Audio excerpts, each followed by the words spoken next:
Welcome my YouTube channel दोस्तों। नमस्कार।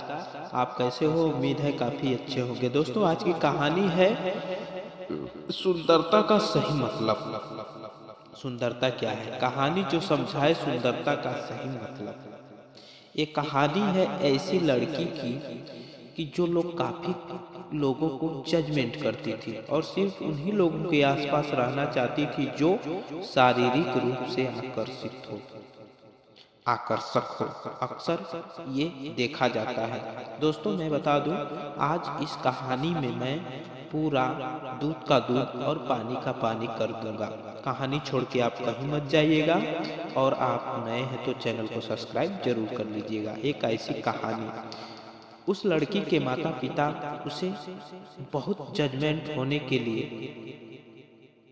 काफी बार बार समझाया, सिखाया और कुछ उस पर चिल्लाया भी, लेकिन वह लड़की नहीं मानी। फिर भी वह बच्चों, जवान और यहाँ तक कि वासुओं को भी जज करती थी। एक बार नौकरी कर रहे उसके माता पिता का ट्रांसफर दूसरे शहर में हो गया।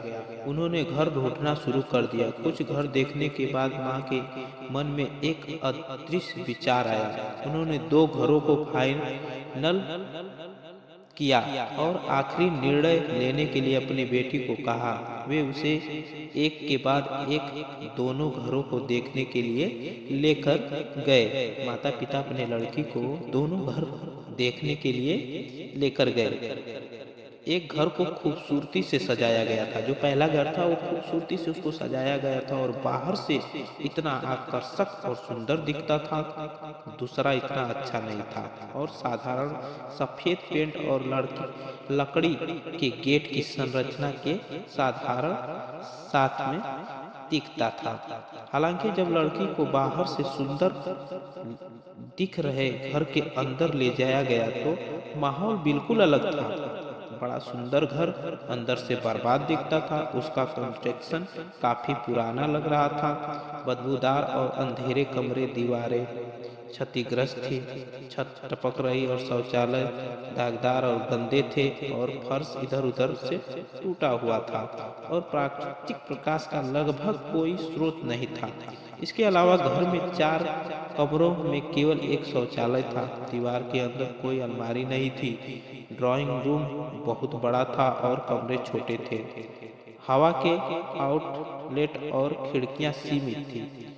उस घर में लड़की तनावग्रस्त और डरी हुई महसूस कर रही थी।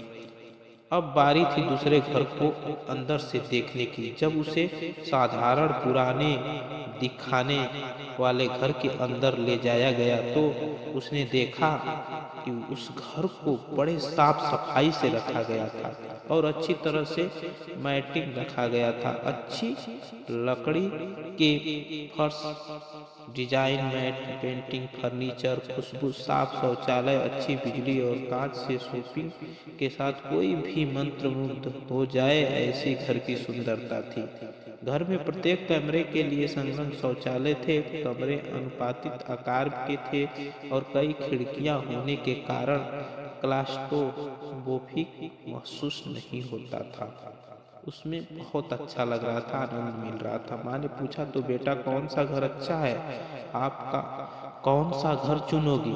लड़की ने बिना एक सेकंड में भी सोचे समझे बाहर साधारण सा दिखने वाला माँ घर बहुत अच्छा लग रहा है तुरंत चुन लिया। माँ ने कहा, यह तो हमने पहले ही चुन लिया था, लेकिन मैं तुम्हें उसी बात को समझाना चाहती थी जो हम तुम्हें बार बार बताने की कोशिश करते हैं और तुम समझती नहीं हो। इसीलिए हम तुम्हें इन दोनों घरों में ले गए।